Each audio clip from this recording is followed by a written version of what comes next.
Masa depan Vinicius Junior di Real Madrid kini tengah berada dalam ketidakpastian setelah dirinya terlibat perselisihan dengan pelatih Xabi Alonso usai laga El Clasico. Meskipun Vinicius telah meminta maaf secara terbuka, hubungan keduanya disebut sulit diperbaiki. Situasi ini membuat pihak klub mulai mempertimbangkan opsi untuk menjual bintang asal Brasil tersebut pada akhir musim. Di sisi lain, Erling Haaland dari Manchester City dikabarkan tertarik untuk bergabung dengan Real Madrid dan dianggap sebagai pengganti ideal jika Vinicius benar-benar hengkang. Los Blancos disebut siap melepas Vinicius dengan harga sekitar 200 juta euro untuk digunakan sebagai dana perekrutan Haaland. Perwakilan striker Norwegia itu juga memberi sinyal bahwa Haaland sangat ingin bermain untuk Real Madrid, sehingga peluang transfernya ke Santiago Bernabeu semakin terbuka lebar.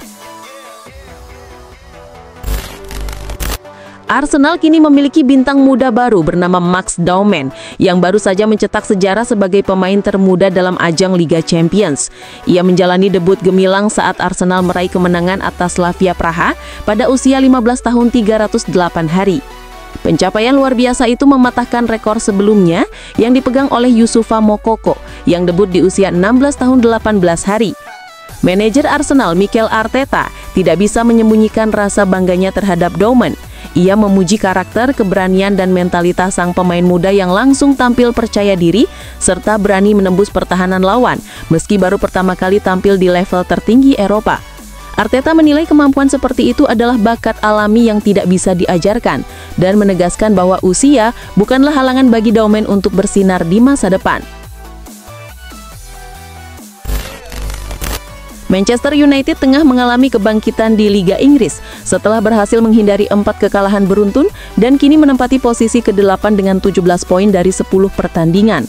Tren positif ini juga didukung oleh transfer musim panas yang mendatangkan 3 pemain depan sekaligus, yakni Matheus Cunha, Bryan Mbeumo, dan Benjamin Sesko.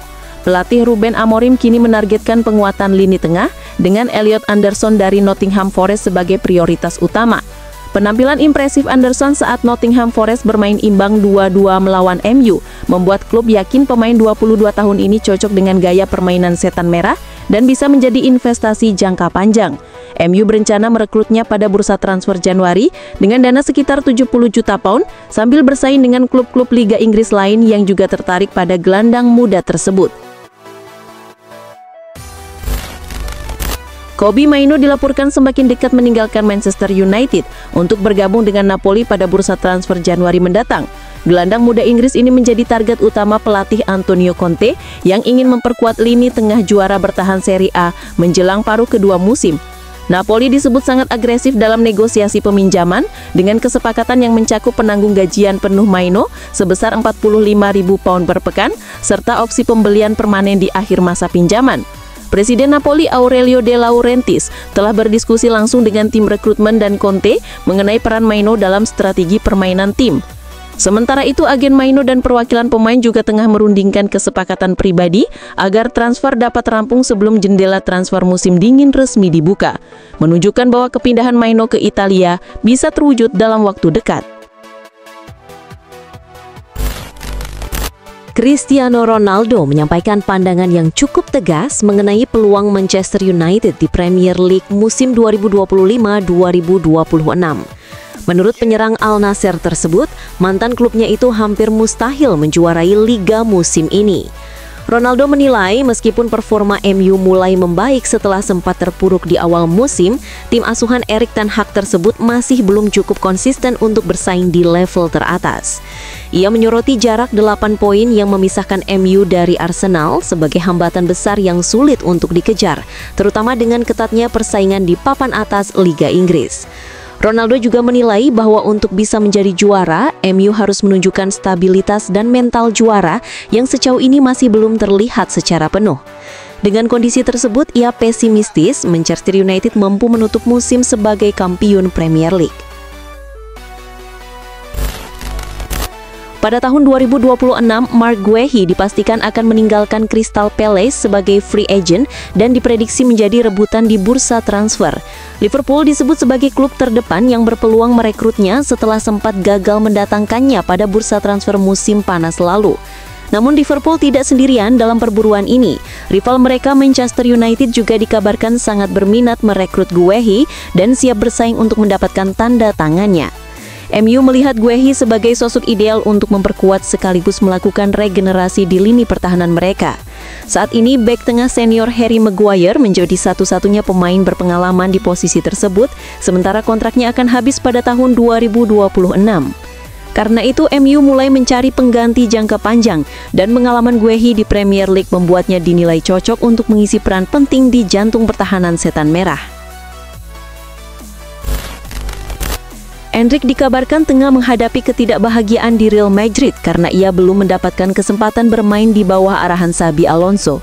Situasi ini membuat sang striker mulai mempertimbangkan untuk meninggalkan Los Blancos, sehingga ia meminta agennya mencari klub baru yang dapat memberinya lebih banyak kesempatan tampil, terutama pada bursa transfer musim dingin mendatang. Salah satu klub yang menunjukkan ketertarikan serius adalah Manchester United. Setan Merah dilaporkan telah mengajukan tawaran resmi untuk meminjam Endrick selama 6 bulan dengan tambahan klausul opsi pembelian permanen di akhir masa peminjaman. Namun Real Madrid menolak tawaran tersebut karena mereka masih menganggap Endrick sebagai aset penting untuk masa depan klub. Dan pihak Los Blancos hanya bersedia melepas sang striker dengan status pinjaman sementara tanpa opsi pembelian, sehingga negosiasi saat ini masih menemui jalan buntu. Cole Palmer telah menderita cedera pangkal paha sejak awal musim, yang pertama kali muncul pada Agustus. Ia sempat pulih dan kembali bermain pada bulan September, namun sayangnya cedera tersebut kembali kambuh. Pada pertengahan Oktober, manajer Chelsea Enzo Maresca mengkonfirmasi bahwa Palmer akan absen sekitar 6 pekan. Berdasarkan perhitungan, gelandang 23 tahun ini kemungkinan besar dapat kembali bermain setelah jeda internasional, yakni antara 10 hingga 18 November. Chelsea menghadapi jadwal padat dengan 2 laga berat setelah jeda tersebut, yaitu melawan Barcelona pada 26 November dan Arsenal 4 hari kemudian. Di tengah jadwal tersebut, Palmer diharapkan pulih sepenuhnya. Maresca pun menegaskan bahwa kehadiran Palmer sangat penting bagi tim karena kontribusinya membuat Chelsea lebih kuat dan solid di lapangan. Ia menambahkan bahwa tim berharap sang gelandang bisa pulih secepat mungkin agar dapat tampil di laga-laga penting mendatang. Pada Rabu 5 November 2025, Liverpool berhasil mengalahkan Real Madrid 1-0 di Anfield dalam pertandingan yang berlangsung ketat dan penuh tekanan. Florian Wirtz yang kembali ke starting line-up setelah 7 minggu absen tampil impresif dan menjadi pembeda di tim. Meskipun transfernya dari Bayer Leverkusen senilai 116 juta pound sempat menimbulkan keraguan karena lebih sering duduk di bangku cadangan, penampilannya melawan Madrid menunjukkan adaptasi yang sukses. Kali ini Wirtz dimainkan di sisi kiri lapangan, bukan di posisi gelandang serang utama, sehingga kreativitas dan energinya lebih maksimal. Ia mampu menekan lawan, menutup ruang, serta memicu transisi, sekaligus menjaga keseimbangan permainan tim secara keseluruhan. Kontribusinya yang lebih lengkap dibanding sebelumnya membuat tim tampil lebih stabil dan harmonis. Juventus mengambil keputusan besar dengan memecat Igor Tudor setelah tim gagal meraih kemenangan dalam 8 laga terakhir dan langsung menunjuk Luciano Spalletti, mantan pelatih timnas Italia, sebagai pelatih baru. Kehadiran Spalletti mulai menunjukkan dampak positif bagi tim yang kini mulai memperlihatkan tanda-tanda kebangkitan. Meski hanya bermain imbang melawan Sporting Lisbon, Weston McKennie menilai skuad menunjukkan kemajuan signifikan dibanding pertandingan-pertandingan sebelumnya. Ia menyoroti banyaknya peluang yang tercipta, permainan yang lebih percaya diri, serta energi positif yang ditunjukkan oleh para pemain. Walaupun hasil imbang membuat Juventus gagal mendapatkan 3 poin yang penting di Liga Champions, penampilan tim tetap dianggap mengesankan dan menunjukkan arah yang lebih baik untuk pertandingan berikutnya. Real Madrid menelan kekalahan tipis 1-0 dari Liverpool di Liga Champions, menambah catatan buruk Xabi Alonso sebagai pelatih kepala saat menghadapi mantan klubnya. Dalam 3 tahun berkarir sebagai pelatih, Alonso sudah 2 kali bertemu Liverpool, termasuk saat memimpin Bayer Leverkusen musim lalu, dan di kedua laga tersebut ia selalu kalah. Timnya kebobolan total 5 gol dan gagal mencetak 1 pun gol ke gawang The Reds. Rekor ini menegaskan bahwa Alonso masih memiliki keterikatan emosional dengan Liverpool, klub yang membesarkan namanya dan di mana ia menghabiskan 5 tahun penting sejak direkrut dari Real Sociedad pada 2004. Meskipun kini berstatus sebagai lawan, sejarah dan hubungan Alonso dengan Liverpool tetap menjadi sorotan, sekaligus menunjukkan betapa besar pengaruh klub tersebut dalam perjalanan karirnya, baik sebagai pemain maupun kini sebagai pelatih yang berusaha menaklukkan mantan timnya. Inter Milan, AC Milan, dan Napoli dikabarkan tengah bersaing ketat untuk merekrut Giovane, penyerang muda Hellas Verona yang tampil mengesankan sejak awal musim. Pemain Brazil berusia 21 tahun ini menjadi salah satu sorotan terbesar di Serie A, berkat kontribusi golnya dan kecepatan yang menarik perhatian banyak pencari bakat. Hellas Verona disebut siap melepas Giovane jika ada klub yang bersedia membayar minimal 10 juta euro. Sementara di pihak Inter, pelatih Christian Chivu menilai Giovane akan menjadi tambahan ideal untuk lini serang yang membutuhkan pemain muda dan eksplosif. Bursa transfer Januari mendatang diprediksi akan menjadi ajang persaingan sengit antara ketiga raksasa Serie A tersebut untuk mendapatkan pemain berbakat ini yang bisa menjadi aset penting bagi tim manapun yang berhasil memboyongnya. Striker AC Milan Santiago Gimenez hingga saat ini masih belum mampu mencetak gol di Serie A. Dengan masalah yang dialaminya lebih bersifat psikologis daripada terkait kemampuan teknis di lapangan. Meski demikian, pelatih Massimiliano Allegri tetap menilai positif kontribusinya, terutama kerja kerasnya dalam berlari, menciptakan ruang dan membantu serangan tim. Untuk mengantisipasi kesulitan mencetak gol, AC Milan juga mempertimbangkan opsi mendatangkan Artem Dovbyk dari AS Roma. Namun saat ini Dovbyk lebih dipandang sebagai alternatif daripada pilihan utama, mengingat performanya di klub sebelumnya tergolong biasa saja.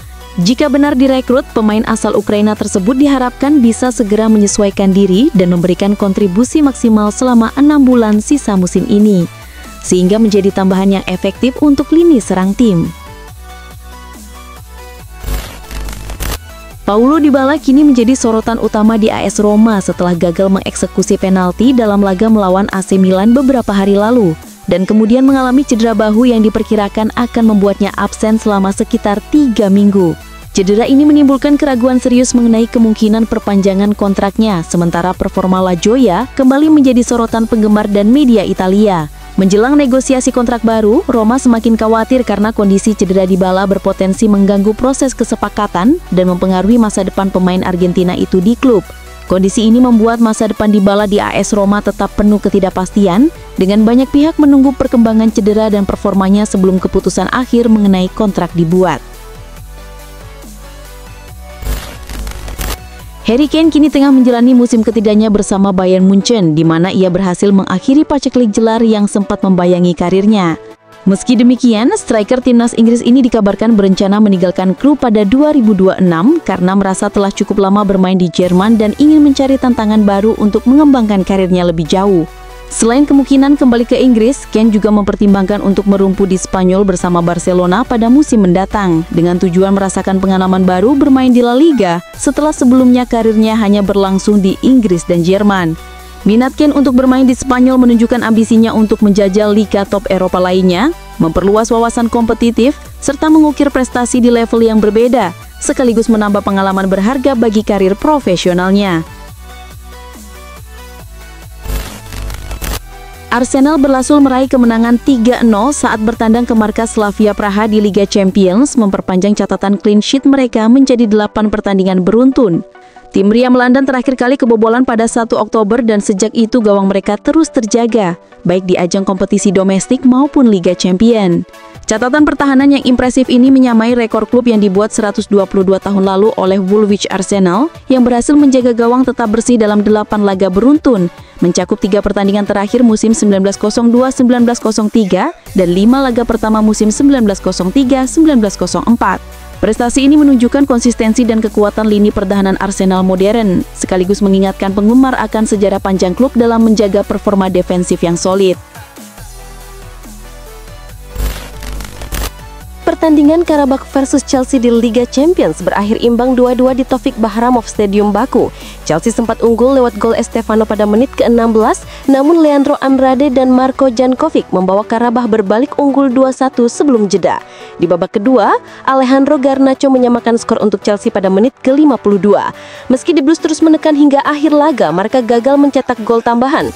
Hasil ini membuat Chelsea dan Karabakh sama-sama mengoleksi 7 poin, dengan Chelsea di peringkat 10 dan Karabakh di peringkat 12 ke-12 klasemen sementara. Pertandingan seru antara klub Brugge dan Barcelona dalam lanjutan Liga Champions berakhir dengan skor 3-3. Laga yang digelar di Stadion Jan Breydel itu berlangsung sengit sejak awal.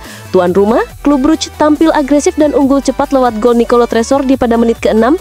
Kemudian Carlos Forbes menambah 2 gol lagi pada menit ke-17 dan ke-63. Namun Barcelona mampu memberikan perlawanan ketat. Ferran Torres mencetak gol penyelamat sementara di menit ke-8, disusul Lamine Yamal yang memperkecil ketertinggalan di menit ke-61. Blaugrana akhirnya menyamakan kedudukan menjadi 3-3 lewat gol bunuh diri Christos Cholis di menit ke-77. Dengan hasil imbang ini, Barcelona harus puas menempati peringkat ke-11 klasemen sementara Liga Champions dengan perolehan 7 poin. Manchester City tampil luar biasa di Etihad Stadium dengan kemenangan besar 4-1 atas Borussia Dortmund dalam lanjutan Liga Champions. City unggul lebih dulu lewat gol jarak jauh Phil Foden pada menit ke-22, disusul sontekan Erling Haaland 7 menit kemudian. Foden kembali mencetak gol indah di babak kedua untuk memperbesar keunggulan menjadi 3-0. Dortmund sempat memperkecil ketertinggalan melalui Anton di menit ke-72, tetapi pemain muda Ryan Cherki memastikan kemenangan telak City lewat gol di masa tambahan waktu. Dengan permainan dominan dan serangan efektif, tim asuhan Pep Guardiola menunjukkan kelasnya dan memperkuat posisi mereka di Liga Champions musim ini. Inter Milan kembali meraih hasil positif di Liga Champions setelah mengalahkan tim debutan Khairat Almaty dengan skor 2-1. Pertandingan yang berlangsung pada Kamis dini hari itu menjadi lanjutan fase grup kompetisi elit Eropa tersebut. Gol kemenangan Nerazzurri dicetak oleh Lautaro Martinez pada menit ke-45 dan Carlos Augusto di menit ke-67. Sementara Khairat Almaty hanya mampu memperkecil ketertinggalan lewat gol Ofri Arok pada menit ke-55. Kemenangan ini membuat Inter Milan mencatatkan awal sempurna dengan 4 kemenangan beruntun di Liga Champions musim ini. Di sisi lain, Khairat Almaty yang berasal dari Kazakhstan masih tertahan di peringkat ke-34 dari 36 tim dengan baru mengoleksi 1 poin dari 4 laga.